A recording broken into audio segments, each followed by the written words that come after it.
नमस्कार अंगणवाडी सेविकाताईंनो, ज्या लाभार्थ्यांचा आपण प्रधानमंत्री मातृत्व वंदना या योजनेसाठी अर्ज केला आहे आणि आपल्याकडे ट्रॅकिंग आय डीसुद्धा नाही आणि त्या लाभार्थ्यांचा अर्ज आपण शेवटी सबमिट करताना आपल्याला स्क्रीनशॉटसुद्धा आपल्याला काढता आली नाही किंवा आपल्याला ते अर्ज डायरेक्टली सक्सेसफुल होऊन डायरेक्ट एक्झिट होऊन गेला असेल आणि त्या लाभार्थ्यांचं ॲप्लिकेशन भरलं गेलं आहे किंवा नाही, कसे ट्रॅकिंग करून त्यांचं ट्रॅकिंग आय डी कसे काढायचं ते आपण या व्हिडिओच्या माध्यमातून बघायचं आहे. तुम्हाला 2 सेकंदामध्ये कसे ट्रॅकिंग करायचं, त्या लाभार्थ्यांचा अर्ज आणि ॲप्लिकेशन नंबर कसे काढायचं ते तुम्हाला मी दाखवणार आहे.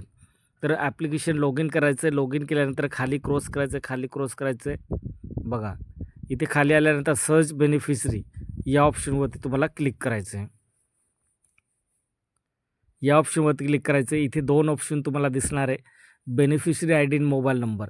आता बेनिफिशरी आय डीज नाही आपल्याकडे, तर आपण कसे ट्रॅकिंग करणार, त्यांचा अर्ज भरला गेला आहे किंवा नाही. तर आपल्याला directly beneficiary I D search करायचं, तर आपण सेकंड ऑप्शन सिलेक्ट करायचं, मोबाईल नंबर. आता मोबाईल नंबर सिलेक्ट केल्यानंतर आपल्याला काय करायचं, या ठिकाणी ज्या लाभार्थ्यांचा आपण अर्ज केला आहे त्या आधारवरती त्यांचा मोबाईल नंबर असेल, तो मोबाईल नंबर या ठिकाणी फिलअप करायचा आहे.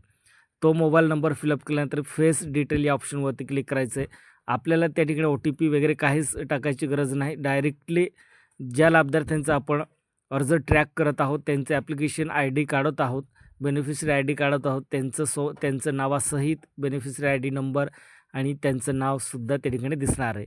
तर या पद्धतीने आपण ट्रॅक करायचं आहे. धन्यवाद.